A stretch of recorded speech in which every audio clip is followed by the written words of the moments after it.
भारतातील सर्वात प्राचीन आणि फार मोठा इतिहास असलेल्या जैन धर्माच्या अनुषंगाने जैन धार्मिक सगळ्या परंपरांचं जतन व्हावं, जैन धर्मक्षेत्रांचं सुरक्षा व्हावी, जैन साधू संतांची सुरक्षा, प्राचीन धर्मग्रंथांची सुरक्षा आणि जैन समाजाच्या एकूण रचनेतल्या कमी उत्पन्न गटातील लोकांना शिक्षणासाठीच्या सुविधा, व्यापारासाठीच्या आर्थिक सुविधा, महिलांना व्यापार उद्योगासाठीचं अर्थसहाय्य अशा वेगवेगळ्या उद्देशानं राज्य सरकारनं जैन समाजासाठीचं स्वतंत्र विकास आर्थिक महामंडळ स्थापन केलेलं आहे।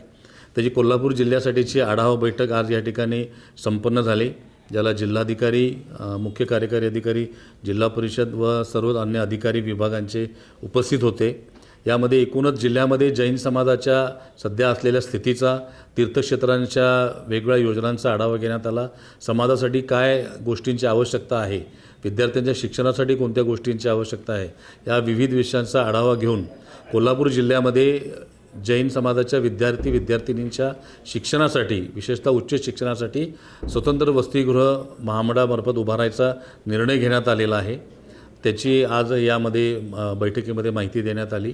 त्याबरोबरच खिद्रापूरमध्ये प्राचीन जैन मंदिर आहे।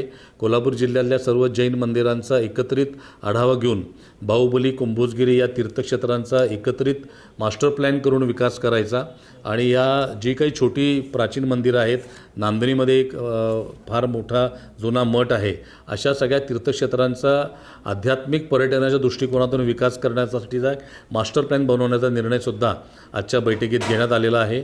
आणि ज्या मंदिर तीर्थक्षेत्राने अद्याप तीर्थक्षेत्राचा दर्जा घेतला नाही, त्यांनी तीर्थक्षेत्राचा दर्जा घ्यावा, असंही आजच्या बैठकीमध्ये सर्वांना समाजातील प्रमुख आलेल्या सर्व ट्रस्टींना त्याच्या सूचना देण्यात आलेल्या आहेत। याबरोबरच शिक्षण संस्थांच्या विकासासाठी राज्य सरकारच्या व केंद्र सरकारच्या ज्या योजना आहेत, त्यामध्ये पायाभूत सुविधा विकास योजनामध्ये जैन समाजाचे एकही अर्ज आलेला नाही, तर यावर्षी विशेष अभियान चालवून जैन समाजातर्फे संचलित शिक्षण संस्थांचे अर्ज मागून घेण्याचा निर्णय आजच्या आढावा बैठकीत घेण्यात आलेला आहे। त्याबरोबरच प्रधानमंत्री जनविकास योजना आणि नागरी आणि ग्रामीण क्षेत्रातील अल्पसंख्याक बहुल क्षेत्रातील समाजाच्या सार्वजनिक सुविधांच्या योजनांसाठीचे प्रस्ताव या पुढच्या आर्थिक वर्षामध्ये, चालू आर्थिक वर्षामध्ये दाखल करून घेण्याचा निर्णयसुद्धा आजच्या बैठकीत घेण्यात आला आहे।